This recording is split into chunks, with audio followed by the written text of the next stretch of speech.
Hello and welcome, David Judge here, and in this short video I'm going to answer one of the most common questions I get asked around outsourcing all the time. It's amazing.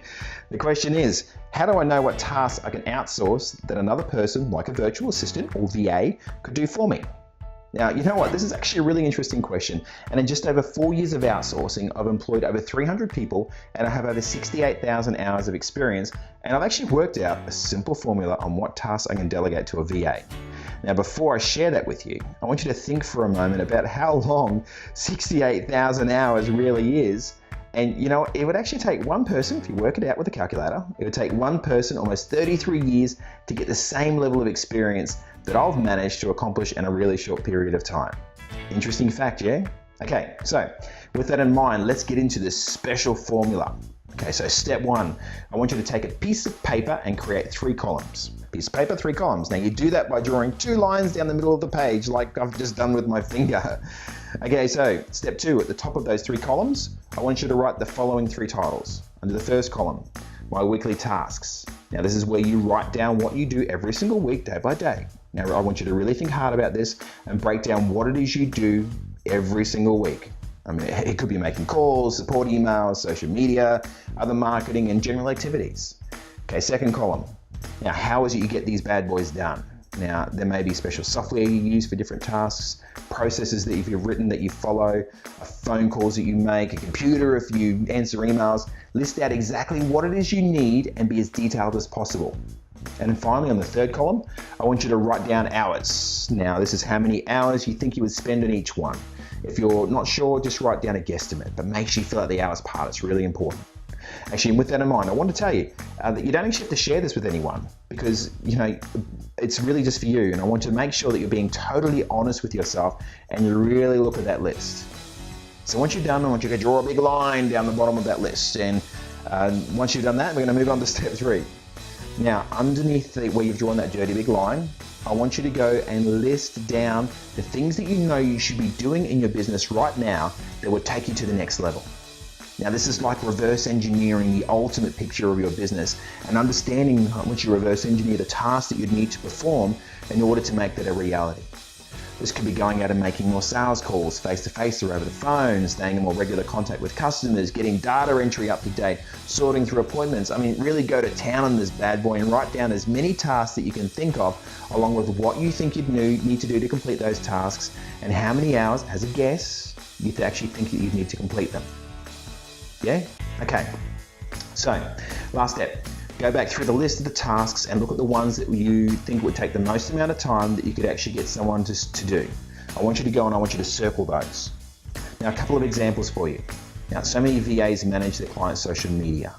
Our clients understand that it's really important to have social media in their business, but they generally have no idea how to set it up, where to get the best information, how to post, interact, and they also understand that social media, especially in their own business, is a huge time suck. Another example, we have several clients that have their VAs that go through and sort their emails and appointments. For anything like me, you know how much time you can lose every single day going through emails, confirming appointments, and prioritizing your tasks. We even have VAs that go through for their clients and they connect to their computer and they connect to their different software and they compile a whole bunch of information. They put it together, they mail merge it into a document where they then print it out and to send to different clients. And all the client has to do when they come back in is print it out, stuff it in an envelope and send it out. And that actually saves them so many hours every single week on tasks, and it actually helps them to maintain a competitive advantage over those others that are in their industry. Okay, so stick with me here. I'm nearly there. I'm on the home stretch. Now, once you've actually circled those tasks that you can actually get someone else to perform, I want you to work out 3 totals. The first total is the number of hours that you've circled. Now, I want you to add that up. Yeah? Okay, second total, number of hours you have left. I want you to add that up too. So those are the hours that you have left to do for yourself. And the third total is to add 1 and 2 together. Really simple, yeah? Okay, so by now you should have 3 different sets of numbers. And I want to ask you some questions about those numbers.